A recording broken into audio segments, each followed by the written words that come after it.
Desde San Luis, capital, República Argentina, transmite Ave María FM 90.5 MHz. Todos con Pedro, a Jesús por María.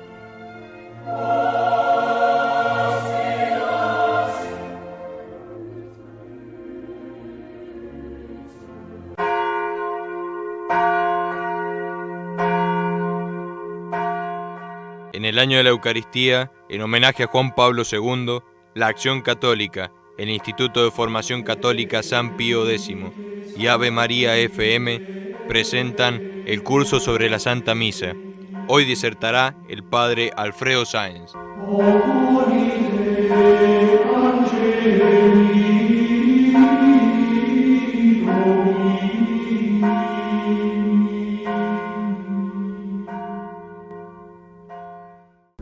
Terminada la liturgia de la palabra, entramos en la liturgia del sacrificio, llamada también liturgia de la Eucaristía. La estructura de la misa se parece a la de los antiguos templos cristianos que tenían dos recintos, una sala espaciosa de entrada y el santuario propiamente dicho, donde se celebraba la misa o los oficios, y así la misa tiene dos partes. La primera, digamos así, en torno a, se parece a la sala de entrada, es una iniciación, la liturgia de la palabra, el paso de la calle al interior de la iglesia, al ingresar en el silencio sacro de las lecturas, y luego viene la segunda parte, la más sagrada, la sacrificial, que es aquella a la que me voy a referir. El Señor instituyó la Sagrada Eucaristía sirviéndose de elementos muy comunes, como son el pan y el vino. Ha querido salvarnos a través de estos elementos tomados de la materia, de modo que la materia pudiese ser como vehículo de realidades sobrenaturales y superiores. Tomó el pan que estaba sobre la mesa del cenáculo en la última cena y el cáliz que tenía delante para convertirlos en su cuerpo y en su sangre. Y como la misa reitera lo que realizó él en la última cena, es obvio que lo primero que debe ocurrir es que estén preparados el pan y el vino para cuando empiece la celebración del misterio.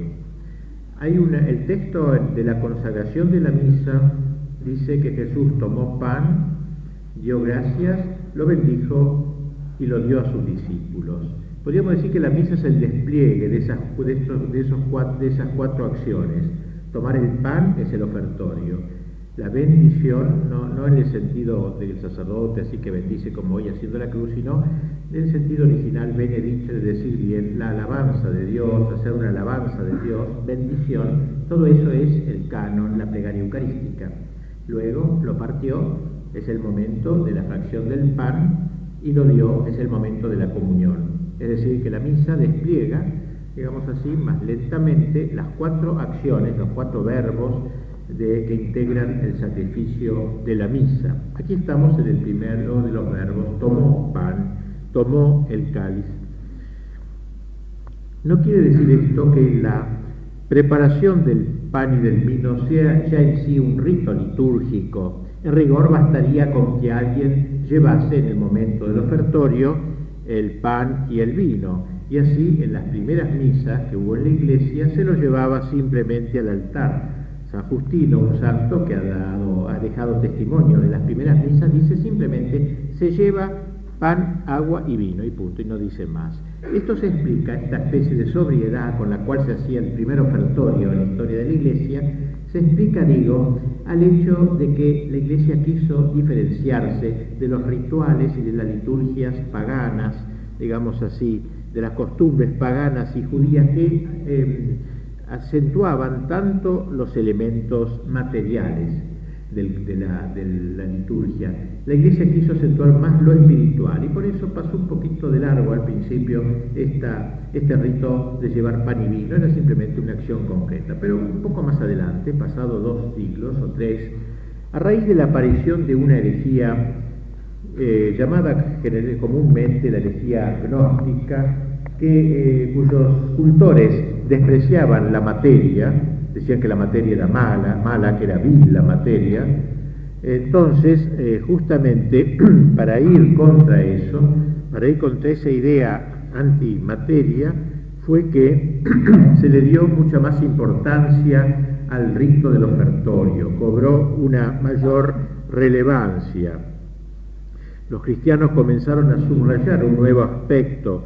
La Eucaristía parte de las primicias de la creación. La Eucaristía parte de algo tomado de abajo, que se va a convertir luego en el cuerpo y sangre de Cristo. No es la Eucaristía como un aerolito que baja de lo alto y que llega al altar, sino que brota de la tierra. La Eucaristía implica un movimiento ascensional, podríamos decir, que lleva desde la tierra hasta el trono del Altísimo la oblación del cuerpo y sangre de Cristo. Pero esta ascensión arranca de los dones materiales, del pan y del vino concretamente. Esta presentación de las ofrendas se hizo de diversas maneras. En el Oriente, antes de la misa, los fieles dejaban sus bienes en una sala contigua a la iglesia, y de allí se tomaba lo necesario para la Eucaristía, trasladándola luego solemnemente al altar. Es el comienzo, el origen de nuestro ofertorio, que en la liturgia bizantina oriental representa un momento muy sobresaliente. Entre nubes de inciensos y numerosos cirios se atravesaba la nave central en solemne procesión con las hostias, con el cáliz cubierto respetuosamente con un velo, mientras se cantaban alabanzas al Rey del universo, que había de alguna manera hecho posible la aparición de ese pan y de ese vino. Y en Occidente también sucedió algo semejante. Los fieles llevaban sus presentes, toda suerte de dones, hasta el altar. Pero lo curioso es que no solamente llevaban pan y vino, sino también llevaban otros dones materiales como aceite, miel, leche y frutas, un poco con la idea de que luego algunas de esas cosas sirvieran para alimentar a los pobres. A partir del siglo XI se comenzó también a ofrecer dinero, es decir, dándose así origen a lo que llamamos hoy la colecta. Parecía el lugar más propio de la colecta, un ofertorio también de nuestros bolsillos, podríamos decir, ¿no? De nuestros propios bienes. Se introdujo más tarde la intención del sacerdote de la misa, dar una limosna también para que pudiera él atender a sus necesidades y a la de los abandonados.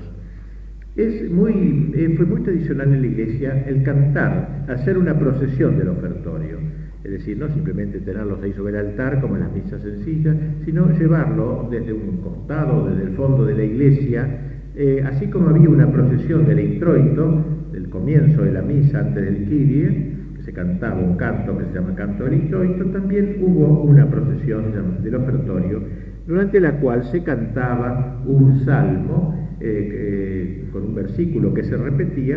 De eso se quitó y luego empezó a llamarse ofertorio, un pequeño texto que leía el sacerdote en ese momento, pero desapareció la costumbre, digamos, universal de la procesión. Bien, este excurso histórico nos sirve algo para entender mejor lo que es este rito, digamos algo sobre la materia de las oblaciones.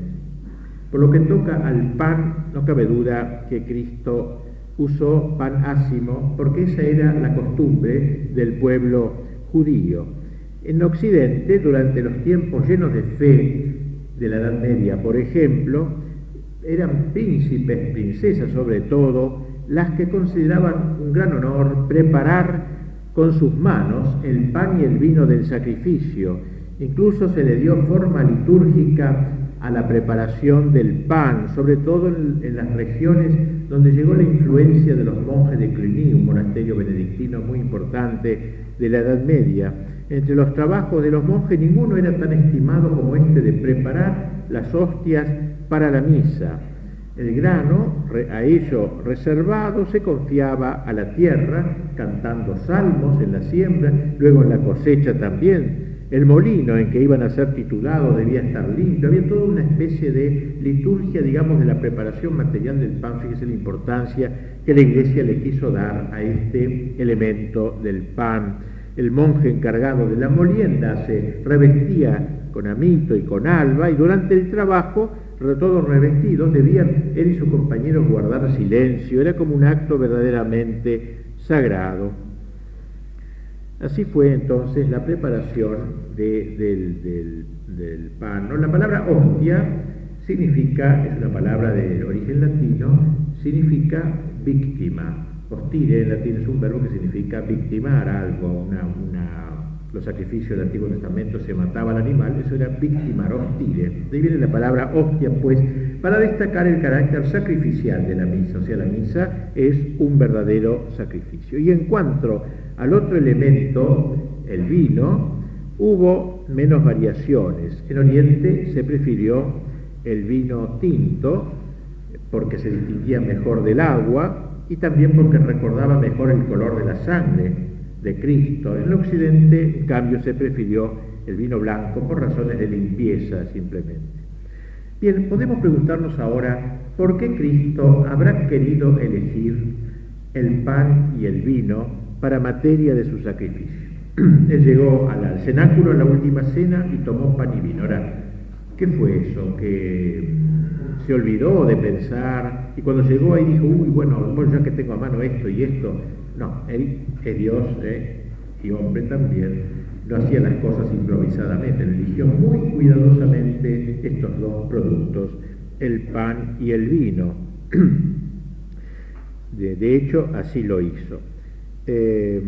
¿Por qué eligió el pan, ante todo? El pan tiene toda una larga trayectoria en la historia de la salvación. El pueblo judío, ya el pan común, el pan de la mesa, el cotidiano, aparecía como el alimento fundamental, como lo es para nosotros también de cierta manera. No tiene pan, no, es como diciendo no puede comer.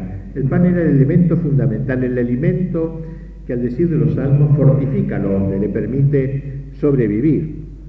Asimismo, el pan tenía un sentido cultural, de culto, se usaba para el culto judío también. La Escritura nos dice que se ofrecía como materia en los sacrificios que se llamaban pacíficos, es decir, donde no se mataba ningún animal. Y había también unos panes llamados los panes de la proposición, que estaban siempre puestos delante del altar principal del templo de Jerusalén, panes de la proposición. Eran como así como nosotros ponemos velas y encendemos una vela y nos vamos luego como para dejar nuestra presencia ahí a través de la llama. Así los panes eran proposición, eran puestos ahí delante de la mesa. Dice el libro Levítico: harás de madera de acacia una mesa y tendrás sobre esa mesa perpetuamente ante mí los panes de la proposición. Proposición significa algo que está delante de Dios. También se vio en el pan, dentro de esta historia del pan, podríamos decir, porque Cristo eligió el pan, un símbolo de la época mesiánica. Es decir, cuando los profetas hablaban de la época mesiánica, decían que en aquellos tiempos el pan brotaría en abundancia. La abundancia de pan era señal de que había llegado el Mesías. Y a esta idea de la abundancia, con esta idea se relacionan las diversas multiplicaciones milagrosas del pan. Ya en el Antiguo Testamento, Elías multiplica en favor de una viuda exhausta el pan, y había otros milagros del pan, pero principalmente en el Nuevo Testamento Cristo multiplica los panes y los hace abundantes, que sobran los panes. Es lo que podríamos llamar la historia salvífica del pan. Tiene como una historia de la salvación y que encuentra un momento también importante en la caída del maná. El maná, precisamente, que cae del cielo y alimenta al pueblo judío, es una especie de pan con el cual Dios va a fortificar a ese pueblo para el duro trayecto del desierto hasta llegar a la tierra prometida. Por eso, cuando Cristo hable luego de la Eucaristía, lo comparará con el maná este es el pan bajado del cielo, no como el que comieron vuestros padres y murieron, etc. Juan 6, en ese capítulo, Juan describe la multiplicación de los panes, el preanuncio de la Eucaristía a la luz del maná. Bien, esto sería en lo que atañe al pan. ¿Y cuál es la historia del vino, el segundo elemento de la Eucaristía? ¿Por qué Cristo eligió vino? El vino también encerraba un gran simbolismo en la vida del judío. Ante todo, se usaba el vino, tenía un uso común. Significaba lo que suele significar en toda cultura, un signo de alegría, de gozo, de festejo. Como dice un texto del Antiguo Testamento, el vino, alegría de Dios y de los hombres. Y esta primera idea del vino como alegría del hombre, del ser humano, indica ya uno de los efectos de la Eucaristía, porque también la recepción de la Eucaristía llena al cristiano de un gozo sobrenatural. Así como el vino es la alegría de Dios y del hombre, también la Eucaristía trae alegría a Dios y a los hombres. A Dios ante todo, porque es el sacrificio, es la oblación más excelente que la humanidad puede ofrecerle, ya que esta ofrenda no está hecha simplemente por un simple hombre, sino por un hombre que es Dios. Y alegría a los hombres también, porque estos no hallarán un anticipo más excelente de lo que va a ser su vida en el cielo que en la Eucaristía. Los padres de la Iglesia usaban una expresión para calificar o para describir este carácter alegre y gozoso de la Eucaristía. Hablaban de la sobria ebrietas, que quiere decir la sobria ebriedad. O sea, el que comulga, así como el ebrio, el que siente es un gozo, una alegría, una especie de alegría especial en su ebriedad, así también el que comulga. Sobria pone para diferenciarla de la borrachera, digamos, negativa, ¿no? Por eso sobria ebrieta, porque trae como un gozo al alma. El alma tiene como un salir de sí, como el borracho sale de sí, ¿no? También el que comulga sale de sí y entra en Dios, de alguna manera, y Dios también sale de sí y entra en él. Hay una doble comunión, y por eso produce este vino lentificante, esta alegría interior. Además, en la vida común del judío, el vino era ya un símbolo de la sangre. Al vino lo llamaban la sangre de la vid, linda expresión, ¿no? La sangre de la vid. No es pues extraño que Cristo lo quisiese elegir como la materia que iba a transformar en su sangre. Bien, también y finalmente el vino era un signo de alianza entre los judíos. Cuando se entablaba una alianza entre dos personas o entre dos pueblos, se entrecruzaban copas de vino. Recuerden Melquisedec, lo que sucedió con Melquisedec.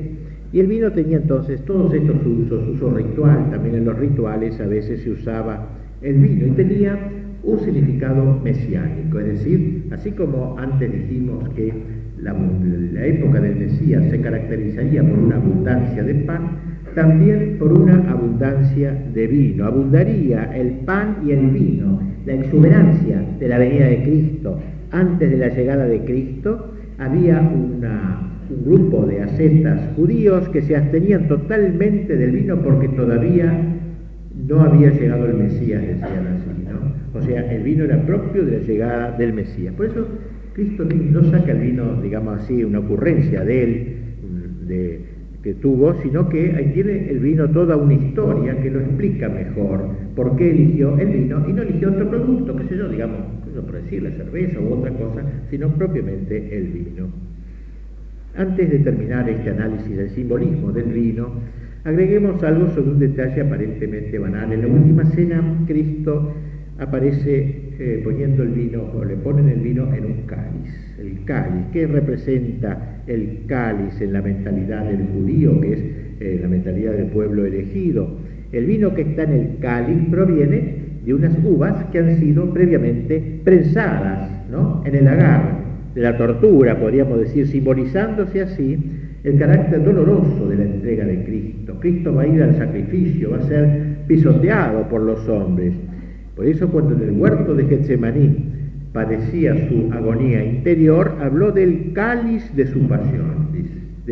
explica su pasión con el símbolo del cáliz, el cáliz de su pasión. Y antes, cuando los hijos de Zebedeo le pidieron un lugar de privilegio en el reino, a la diestra y a la siniestra de Cristo, él les preguntó: ¿podéis beber el cáliz de mi pasión? Llamó a su pasión como un cáliz, algo que se toma hasta el fin. Cristo bebió el cáliz, ¿no? Y por eso no es raro que al llegar el momento de la detención, el Señor, frenando el amago de resistencia de Pedro, dijera: el cáliz que me dio mi Padre, ¿no he de beberlo?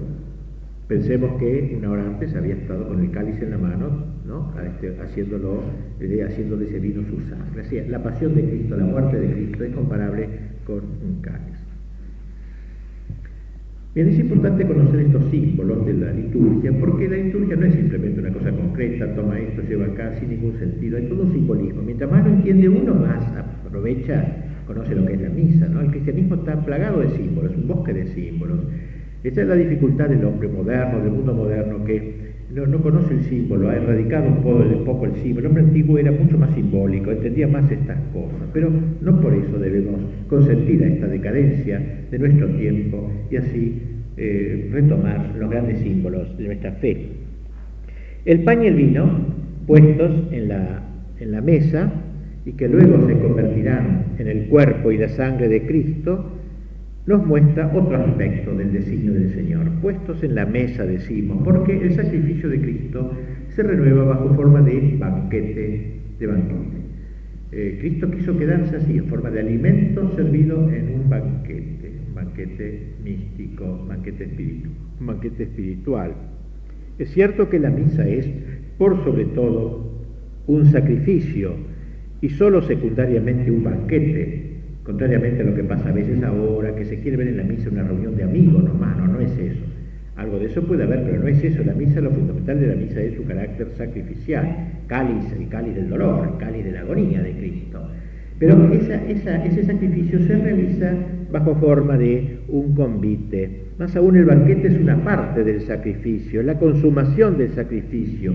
Es el momento en que los fieles comen el sacrificio, el momento de la comunión, comen así. Así pues, a semejanza del pan y del vino, el banquete también tiene un significado simbólico, tanto en el uso común de todos los días como en el culto y en la esperanza mesiánica del pueblo elegido. En la vida común del judío, el banquete era una manera de expresar la unión entre los que en él participaban, una unión que engendraba una cierta identidad de vida entre los comensales, es decir, un mismo querer, un mismo sentir. Venía a ser como el testimonio exterior de una especie de alianza, ¿de acuerdo? Como es hoy también. Se invita a uno a comer, es una señal de comunión de las personas allí reunidas. Y aún incluso se usaban entre naciones para hacer un pacto, una comida, un pacto de alianza entre dos naciones. Más aún, en la mentalidad de los judíos, el banquete no era solamente el símbolo de un pacto entre hombres o entre pueblos, sino también de la alianza religiosa con el mismo Dios.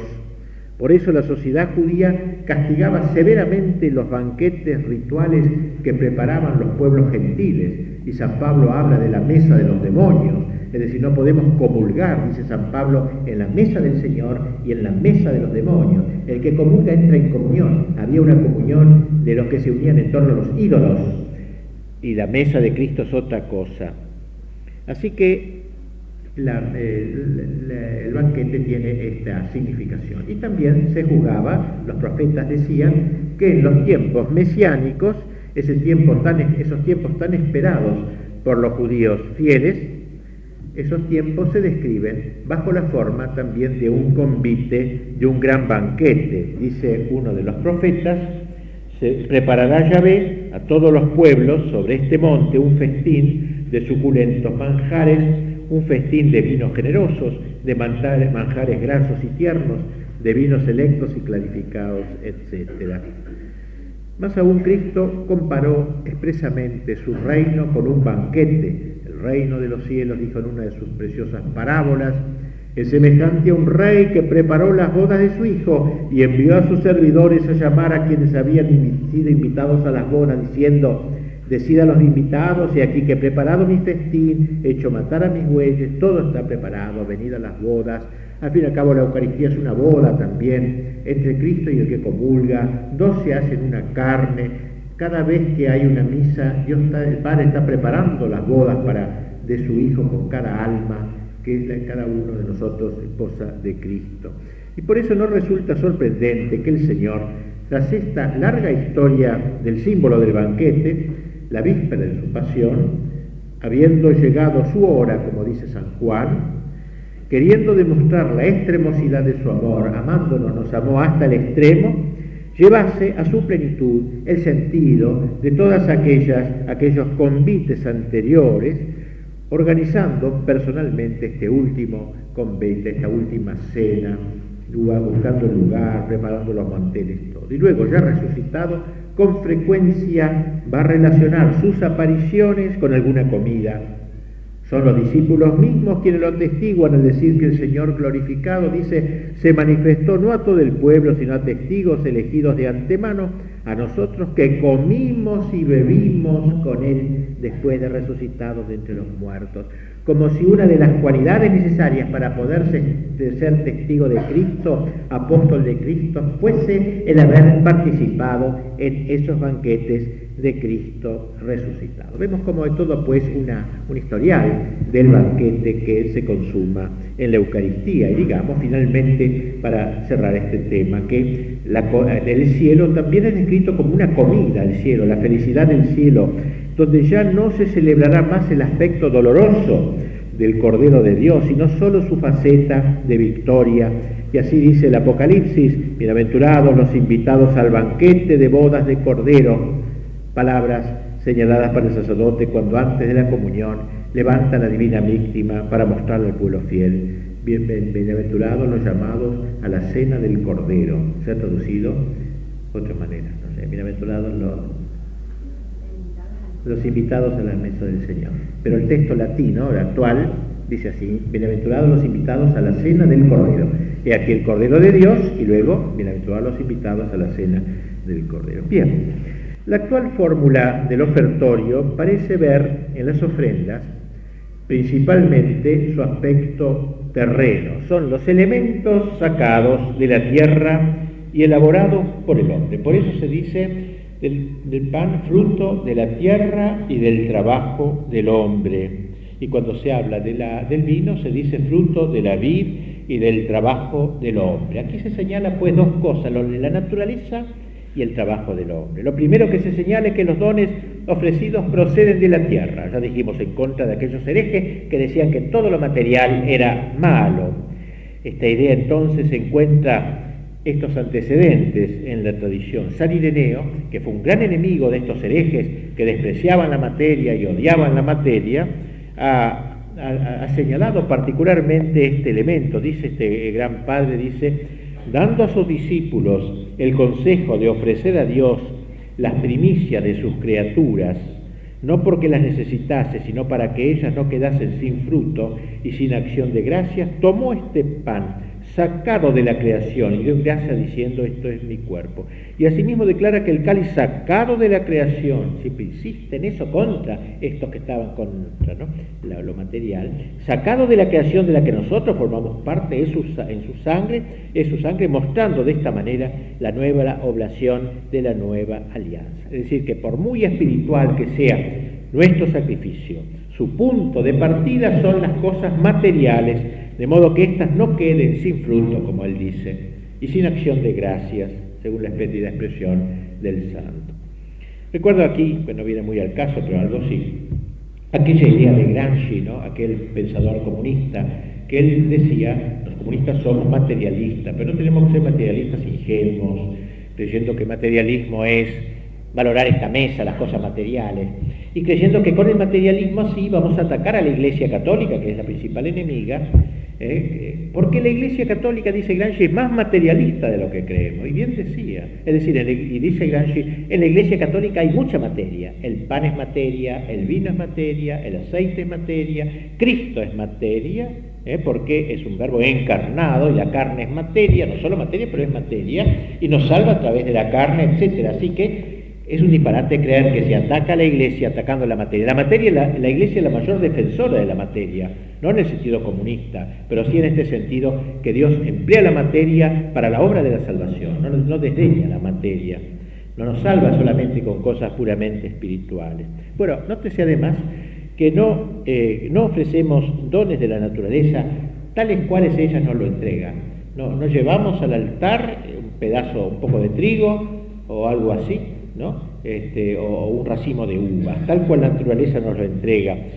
Ofrecemos sí dones de la naturaleza, pero ya trabajados por el hombre, frutos de la tierra y del trabajo del hombre. Que el pan se procura con el sudor de la frente no es una metáfora. No hay un trozo de pan que no recuerde los duros trabajos de la siembra y de la labranza, la frente húmeda del segador, el cansancio de los brazos que han aventado el trigo y el fogueo del panadero que ha amasado la harina cerca del horno.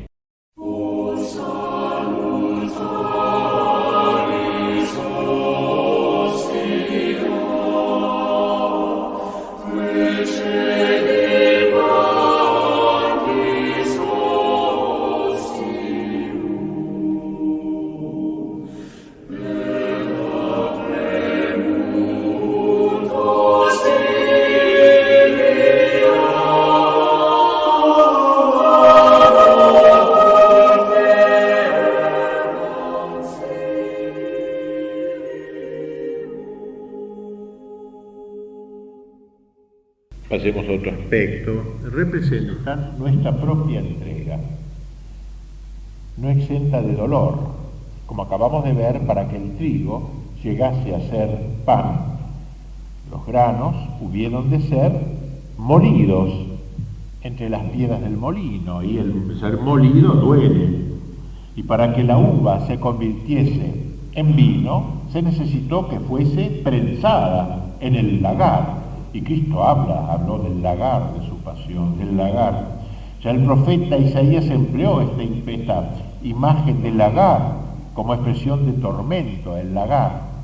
Sacrificio y dolor van siempre juntos. Entonces, pan de granos molidos y vino de uvas trituradas son los símbolos de nuestro propio sacrificio y del sacrificio de Cristo. No hay verdadero sacrificio si no somos molidos.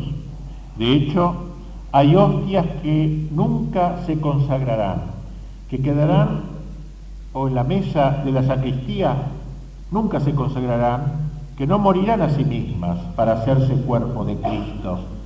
Tras el doloroso proceso del trigo en la tierra, de la trituración del grano, de la dura molienda, de la plancha que quema, le faltó a esas hostias algo, le faltó la última etapa, la de ofrecerse a su propia muerte. Toda su vida fue un ensayo de victimación, pero faltó valor para hacerla efectiva. Hay hostias que quedarán para siempre en la sacristía, que no se consagrarán jamás, y así muchos cristianos también no llegarán a hacerse ofertorio, no llegarán a ser molinos, no llegarán a aceptar el sacrificio para convertirse en el cuerpo de Cristo. Si se quiere que nuestra ofrenda sea total, la entrega deberá abarcar nuestro cuerpo, nuestra alma, todo nuestro ser, nuestra voluntad, nuestra actividad, completando, como dice Pablo, lo que falta a la pasión de Cristo.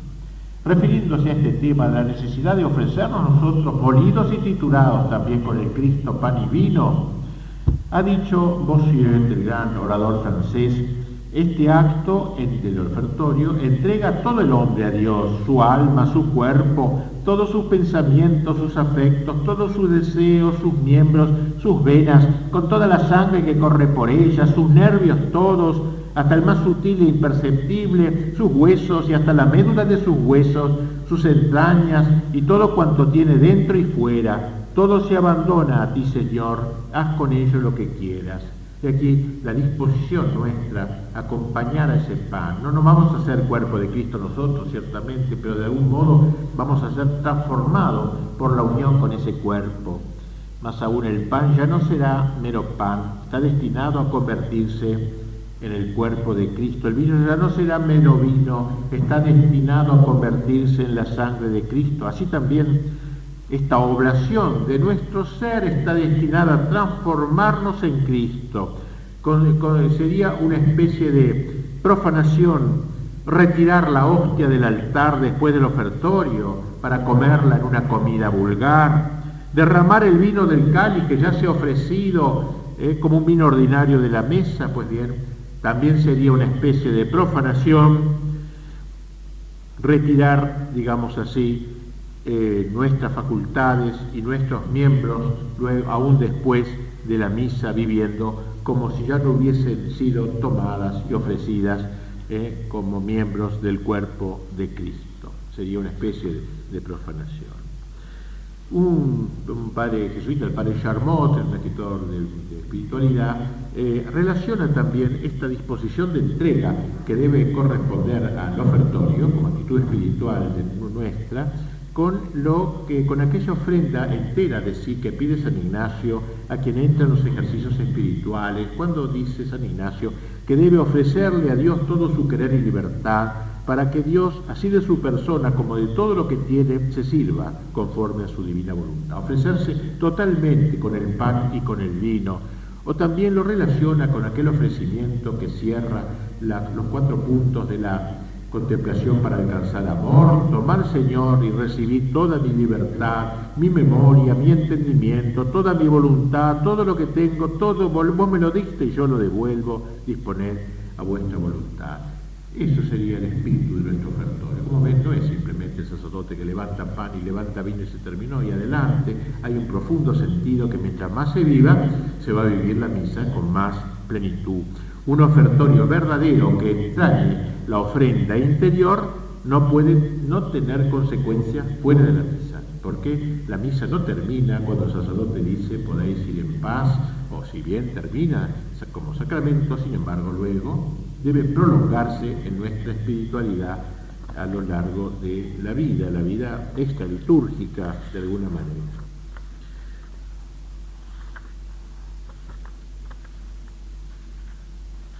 Bien, hay un autor de origen, un autor oriental que vivió en la misma época que Santo Tomás, que yo lo cito mucho en mi libro, se llama Cabásilas, siglo XII-XIII, un autor que era ortodoxo, no era católico, pero ha escrito cosas muy, muy profundas, y tiene un libro que se llama Explicación de la Divina Liturgia, que fuera de uno de los capítulos breves, donde hay algún error, el resto es muy, muy utilizable. Dice allí, entre otras muchas cosas, señala lo siguiente: ¿por qué el sacerdote, dice, no presenta el conjunto de los panes llevados por los fieles, sino solamente aquel de entre ellos que se separa, que es ofrecido a Dios y que será llevado al altar para la liturgia? O sea, ¿por qué selecciona algunos panes, algunas hostias? Dice, el cuerpo del Señor ha sido separado por el mismo Cristo en cuanto sacerdote de los otros cuerpos. O sea, también Cristo fue separado de toda la humanidad. El género humano fue elegido su cuerpo, como el sacerdote elige este pedazo de pan y no aquel. Ha elegido un cuerpo determinado, ha sido presentado y ofrecido a Dios y luego sacrificado, como el pan que le toma el sacerdote, lo presenta a Dios y es sacrificado, convertido, muere a sí mismo. El pan deja de ser pan, muere para hacerse Cristo. Es el Hijo de Dios en persona que se ha elegido Él mismo este cuerpo y lo ha tomado de la masa que somos todos nosotros. Es el mismo quien se ha dado en don a Dios, es el mismo quien ha puesto esta ofrenda en el seno del Padre, es el mismo que quien sin separarse del seno del Padre ha creado este cuerpo, se ha revestido de Él, de modo que ha sido este cuerpo llevado finalmente a la cruz y lo ha inmolado y ahora quiere que este pan se convierta en Él. ¿Cómo se ve? El ofertorio tiene alguna relación con el misterio de la encarnación, ese misterio tan lindo de Cristo, la encarnación del Verbo. En el seno de María, el Verbo toma un cuerpo determinado. Entre todos los cuerpos posibles, elige este cuerpo en las entrañas de Nuestra Señora y lo hace oblata, ofertorio, lo ofrece. Desde el primer instante de su concepción comienza el ofertorio de Cristo, ofrece. Pero lo ofrece separándolo de los demás cuerpos y en orden a la victimación de la cruz. Ofertorio y consagración son dos momentos comparables a la encarnación y el Calvario. La encarnación es, digamos, el comienzo, digamos así, y prepara ese pan, ese cuerpo se prepara para el Calvario. Toda la vida de Cristo fue un caminar de Belén al Calvario, y la misa que retoma eso central de la vida de Cristo, la encarnación es el ofertorio, y el Calvario, el momento de la consagración, cuando ese pan muere para dejar lugar al cuerpo de Cristo. Bien, dentro de todos los ritos del ofertorio, además de este ofrecimiento del pan y del vino, está este otro rito que ustedes ven siempre de nuevo, y es el derramar en el cáliz unas gotas o una gota de agua. Esta idea también, esta rareza, si se quiere, ¿no? ¿Por qué? Bastaba con el vino. En realidad era tomada de una costumbre judía, ¿no? Entre los judíos. Cristo cumplió este rito, según el ritual de los judíos, en el cáliz pascual había que poner, junto con el vino, un poquito de agua, y esta idea pasó a la tradición primitiva. La oración que acompaña este delicado rito dice: Perugius aquae et vini mysterium, por el misterio de esta agua y vino. Qué rara la fórmula, ¿no? Un misterio hay aquí, no es simplemente un hecho que lo hace uno, todo esto hay misterios escondidos, que desgraciadamente la mayor parte de los católicos pasa al lado, no conocen nada de esto, y ustedes tienen la suerte de conocerlo, ¿no? Por la enseñanza de la Iglesia, por el misterio de esta agua y vino, dice. Se trata pues de un misterio lleno de significado. Bueno, ¿cuál es este misterio?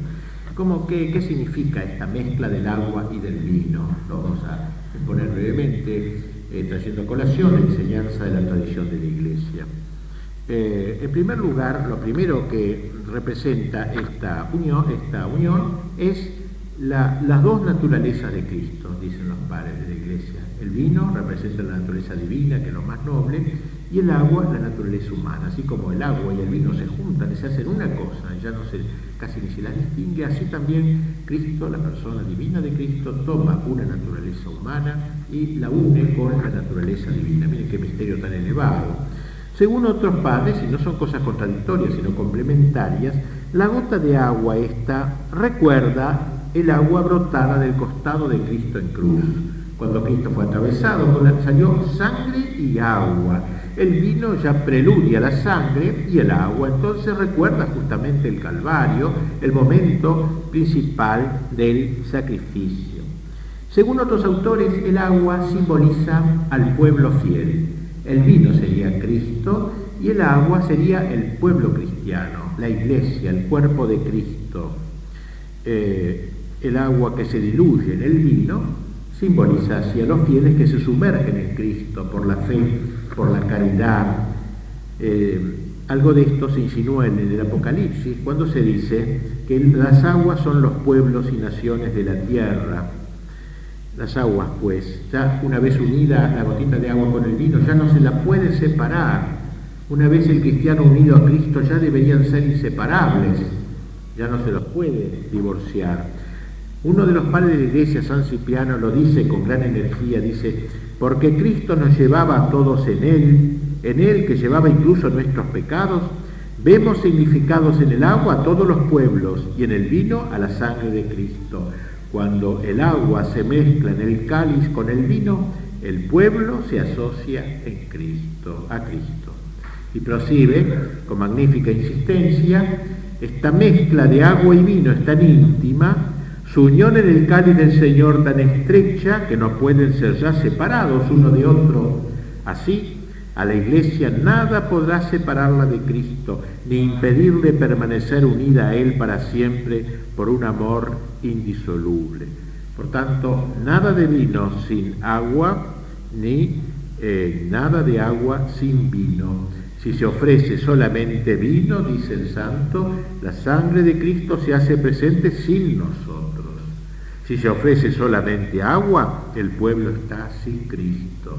Pero cuando se unen el agua y el vino más abundante y el agua una gotita, porque al lado de Cristo somos poquita cosa nosotros, entonces es el cuerpo total de Cristo, la cabeza y los miembros, el cuerpo místico de Cristo, toda la Iglesia. Como se ve, el vino, elemento noble y precioso, es tomado como símbolo del Señor. Y es tomado así a causa de sus propiedades y efectos, así como de su cambio propio en la sangre de Cristo. El agua, en cambio, sustancia móvil e insípida, es imagen sensible de la humanidad nuestra, que es débil y constante y frágil. Las gotas de agua derramadas en el cáliz dejan de existir como tales, se pierden en el vino tomando sus propiedades. Santo Tomás lo enseñó claramente al escribir: cuando el agua se convierte en vino, lo que significa es que el pueblo se incorpora a Cristo, se hace eco de la gran tradición patrística. Y a esto alude la oración actual que acompaña a este rito, donde se dice, por el misterio de esta agua y de este vino, merezcamos ser consortes de la divinidad de aquel que se dignó tomar nuestra humanidad. O sea, participamos de la divinidad, Él tomó nuestra humanidad y nosotros, con nuestra agüita pequeña, miserable, nuestra gotita insípida y frágil, nos unimos a este cuerpo, a esta magnífica sangre abundante, exuberante de Cristo. La fórmula que se usaba antiguamente era más explícita, decía así: oh Dios, que maravillosamente creaste la naturaleza humana y más maravillosamente la reformaste, concédenos, por el misterio de esta agua y vino, que participemos de la divinidad de aquel que se dignó participar de nuestra humanidad, Jesucristo. Y el agua, podríamos decir, para terminar, en la consideración de esta imagen, el agua me simboliza a mí también. Podemos aplicarla a cada uno de nosotros. Cada uno de nosotros es esta gotita de agua. No nos será posible ofrecer el sacrificio de Cristo, ofrecerlo de veras, si no aportamos nuestra gota, nuestra parte, por pobre que sea. No es solo Cristo el que ofrece el sacrificio, Él quiere que la gotita también se le una. El vino es Cristo, el agua somos nosotros. Los dos líquidos, aunque distintos, se mezclan estrechamente, pasando nosotros a ser miembros suyos, partes de Cristo, preciosos a su corazón. Y Dios Padre nos mira juntos, digamos, no nos mira ya separados, nos mira plenamente unidos a Él. Bien, finalmente, luego de este momento, el sacerdote vuelve al centro del altar, se inclina y dice: acepta, Señor, nuestro corazón contrito y nuestro espíritu humilde, y que sea agradable en tu presencia. Suscipiamur, dice el texto latino. Y quiero destacar esta palabra latina, no por un prurito de que uno sabe latino o algo por el estilo, sino porque cuando se ofrece el pan se usa el verbo suscipe, por lo menos en el ritual antiguo: recibe, Señor, este pan, recibe, Señor, este vino. Y ahora, seamos nosotros recibidos, suscipe.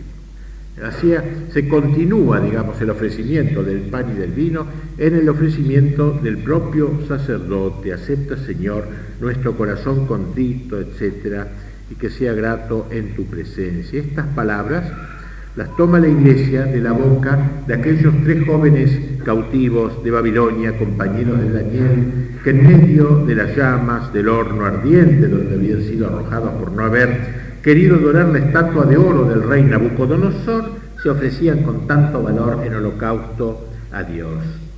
Seamos recibidos, pues, con corazón contrito y corazón humilde. Bueno, va terminando esta primera parte, este ofertorio, este momento del ofertorio. En la misa solemne se hace una incensación. En este momento, una incensación más solemne. El sacerdote inciensa el altar, inciensa las ofrendas, las oblatas que se llaman, el pan, el vino, el cáliz, rodea con un círculo. El incienso no tenemos tiempo de explicar, explicamos antes en el libro, al comienzo, lo que significa el incienso, la oración que se eleva, que se levanta de abajo hacia arriba, que es un símbolo de nuestra oración, que se eleva hacia lo alto, que se espiritualiza, todas esas cosas. Y así ahora también. Y luego es el de incensarse el altar, la cruz del crucifijo, las oblatas. También es el sacerdote mismo quien, como imagen viva de Cristo, otro Cristo, es incensado, y finalmente lo es el pueblo de Dios, también un pueblo sacerdotal. Bueno, viene el lavatorio de las manos, que es un signo menos importante, pero ya aparece en los primeros siglos de la Iglesia, según un antiquísimo documento llamado las Constituciones Apostólicas, dice: el agua que se ofrece en este momento a los sacerdotes para lavar sus manos es un signo de la pureza que conviene a las almas consagradas a Dios. De hecho, el sacerdote, sobre todo si el ritual era, como dijimos antes, complicado, donde se llevaba al altar incienso se llevaba al altar aceite, pan, vino, comida, frutas y todo, se había ensuciado un poco. Bueno, entonces ahora es obvio que se lavase las manos. Ahora, en un sentido más espiritual, es porque entrando en el momento más importante de la misa, el canon, la anáfora, la plegaria eucarística, es conveniente, y simboliza su unidad, su limpieza interior. Luego el sacerdote se dirige al pueblo y dice: orad, hermanos, para que este sacrificio, etc. Este rito, esta oración es muy posterior, ¿no? Las otras son mucho más antiguas. Esto desde la Edad Media se introdujo en aquel tiempo. Como si dijera el sacerdote: voy a entrar en el Sancta Sanctorum, voy a entrar en el altar, lo más sagrado del altar, pero también vosotros orad para que Dios acepte el sacrificio que ofrecemos juntos. Y se distingue este sacrificio mío, que es también vuestro, para mostrar que es un sacrificio de toda la Iglesia, del sacerdote, que representa a Cristo cabeza, y de los fieles presentes, que representan a Cristo cuerpo, pero no lo ofrecen en el mismo grado, porque el sacerdote ha sido consagrado por el orden sacerdotal. Los fieles no tienen el sacramento del orden sacramental. Por eso distingue, no dice, como desgraciadamente algunos sacerdotes toman la libertad de decir, orad, hermanos, para que este sacrificio nuestro sea como si fuera común a todos, sea igualmente común, sino que la liturgia dice: este sacrificio mío, que es también vuestro, digamos, como para indicar que también los fieles, aunque no sean sacerdotes, participan, pero no en el grado del sacerdote principal, sea aceptable, ¿no? A Dios Padre. Orad, hermanos, para que este sacrificio mío y vuestro, yo soy otro Cristo, pero también soy vuestro representante, sea agradable a Dios Padre Todopoderoso. Bien, y termina toda esta parte con la oración llamada secreta. Se llamaba así secreta antes. Algunos creían que era porque antes se decía en voz baja. No. Se llama secreta porque se dice sobre las ofrendas que han sido secretas, o sea, secretaria en latín significa separadas. Oración secreta porque se decía sobre el pan y el vino que habían sido separados de todos los panes posibles, o de todas las hostias posibles, que se elige esa, y del vino que está en la botella, se había elegido una parte. Eso es la secreta. Entonces, oración secreta era la oración que cerraba este ofertorio, este ofrecimiento del pan y del vino. Esta oración sobre las ofrendas lo que quiere expresar es el ofrecimiento a Dios de los dones que han sido segregados para que se conviertan en el cuerpo y sangre de Cristo. Hay muchas formas de secretas, hay de estas oraciones que generalmente son como una síntesis que compendian muy bien todo el simbolismo del ofertorio. Para poner un ejemplo, solamente tomemos una que del sábado de las semanas segunda, cuarta y sexta de Pascua, dice así: santifica, Señor, con tu bondad nuestra oblación, y gracias a ella conviértenos en una ofrenda eterna. O sea, que Dios haga de nosotros un ofertorio continuo, un ofertorio continuado, como si fuéramos también parte del pan y del vino, ¿no? Nuestra oblación, que la acepte, y gracias a ella nos convierta en una ofrenda eterna. En la mayor parte de las secretas, sin embargo, el objeto de la petición es más general. Dice: así como nuestra ofrenda sube hasta ti, la bendición tuya descienda a nosotros. Por eso, la bendición de Dios será la venida de Cristo en la Eucaristía. Ahora ha subido nuestra ofrenda hacia ti, luego va a bajar de lo alto tu propia presencia y con ella tu bendición. Y así esta oración de ofrecimiento tiene forma de súplica, dice eso. Y por eso se habla muchas veces, en la liturgia habla de commercium, divinum commercium. Hay como un comercio entre Dios y nosotros, en el sentido yo le doy algo a Dios y Dios me da algo. Eso es el comercio, ¿no? Un intercambio de bienes. No me da algo y yo le pago, o a un intercambio de productos, me da aceite y yo le doy vino. Bueno, en la misa hay un cierto comercio. O sea, yo le doy a Cristo pan y vino, que es lo que tengo, fruto de la tierra y del trabajo del hombre. Le doy pan y vino. Y Él me devuelve su presencia real. Él me devuelve ese pan y vino convertido en cuerpo y sangre. Ya no más pan y vino, sino cuerpo y sangre. Y esto la liturgia lo llama admirabile commercium. Comercio admirable, que por la palabra comercio tiene un sentido desagradable, a veces no, en general. Podríamos llamar intercambio, un intercambio sagrado, místico, entre Dios y los hombres. Nosotros entregamos nuestra ofrenda y Dios nos la devuelve convertida en su cuerpo y su sangre. Nosotros le damos lo humano y Él nos lo devuelve hecho divino.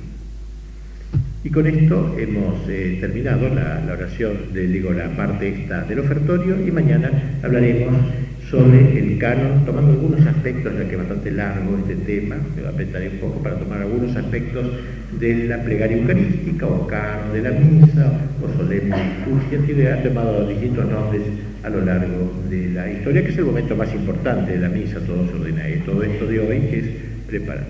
Y eso es todo por hoy, muchas gracias.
Desde San Luis, capital, República Argentina, transmite Ave María FM 90.5 MHz.